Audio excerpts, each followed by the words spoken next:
one of the things that really helped me was that mix max. Uh-huh. So I set that up last week, Mhm. and I sent out another blast. In one day, it was like 350 emails and got some good responses. So Oh, I should good. be getting some. I should get some hits from that. I guess one of the things I'm running into is the open percentage is kind of low. I saw it was right around 48, 49%. Is there any tips to get that open percentage a little bit higher as far as my emails? Is there a better title? Yeah, Or so there's a little bit of testing you have to do with titles or subject lines rather, um, Mhm. and you have to stay away from certain words too that'll flag spam, right? So if you were to put in the subject line, funding, cash, money, things like that, those are going to flag as spam, right? Um, even the word free, like things like that. So you have to kind of tailor and figure out what works for you, what doesn't. You'll notice, in a trend of blasts, you do, right? You'll see the needle go up or down, right? But it's different for everybody, and we don't like to give everyone that same subject line. Because we want to test a lot of the ones that are different, and there's a lot of people, everybody's trying to generate business, so we kind of leave it to you to come up with them. So Mhm. you just got to test different ones and see what works for you and what doesn't. What I like to do, the way I did this, right, when I was first testing our methods, was I like to generate my email addresses and phone numbers through organic conversations. So to give you a scenario, right, I would join the Facebook groups, I would friend request people. As soon as someone accepted my friend request, I'd send them a message to get them talking, right? I'd use my templates, right? I would go to LinkedIn, right? I had it fully automated with Duck Soup and Sales Navigator, right? And the people who would accept my connection and read my automatic connection message would respond and say, hey, yes, I'm interested, I have a property. And I would very quickly ask a few qualifying questions to make sure I wasn't wasting my time and talking to the person, and immediately say, okay, great, what's your email address? I'm going to send over an email with a bit more information. Subject line will say this. So it doesn't really matter what my subject line is, because they're already talking to me. And so they're just keeping a lookout for that subject line to know it's my email and open it. Once they Mhm. open that email, likely they have a question. Oh, okay, I see you offer this or that or whatever.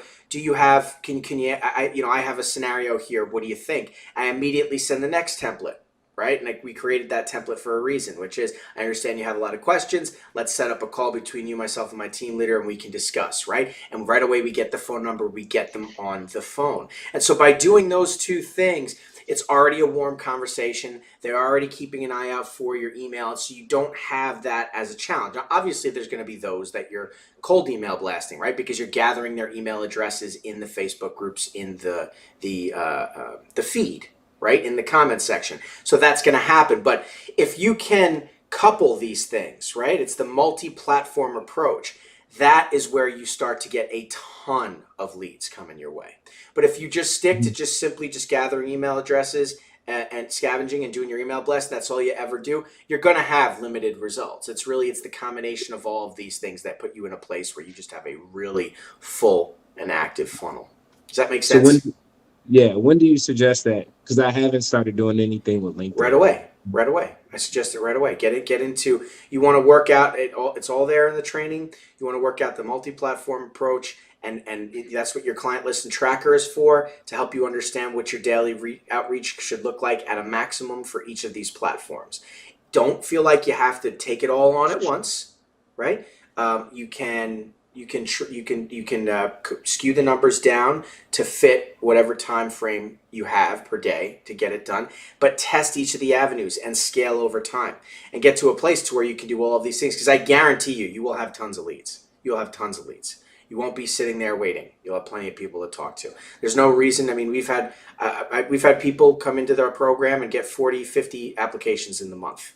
There's just no reason you'd be sitting there without any applications. So for anybody who's not connecting, you're just not doing enough, right? Or you're not consistent, right? Or whatever it is. So Patrick, I know you got to get going. So Okay. absolutely, Yeah, absolutely, not and a I bad thing at think all. this is the one industry that you always want a decent email open rate, but literally that's the least important metrics for you. The next metrics is how many people are you engaging with. So you want to. So if I got 40 people opening, but what I'm gonna look at is how many people are engaging with me on a daily basis. Right. So then I'm looking at how many appointments I'm booking because that becomes your real stat. If you all of a sudden see your open rates start dropping low, that might be time to test a new email line, maybe change up the body, customize your marketing message slightly, and then kind of look at the results. But that first metric you want to see is, well, how many people are responding and booking a call? And that should be your second metrics, where it's like, let me focus on that because that leads into the work. Because the people who respond are the ones that we're going to book appointments with. So how many appointments are you booking on a weekly basis? And then you can look at, then it's easier for you to scale because you say, well, I'm booking X amount of conversations per day, per week. How many applications are I getting? So where can I fine tune that? How can I get more, solidify more appointments and things of that nature? So that's the activity that's going to really generate you a better metrics than the open rate. Okay. Absolutely. Some good food for you to chew on there, James. Does that answer your question? Yeah, it did. Yep. Absolutely. Terrific. Terrific.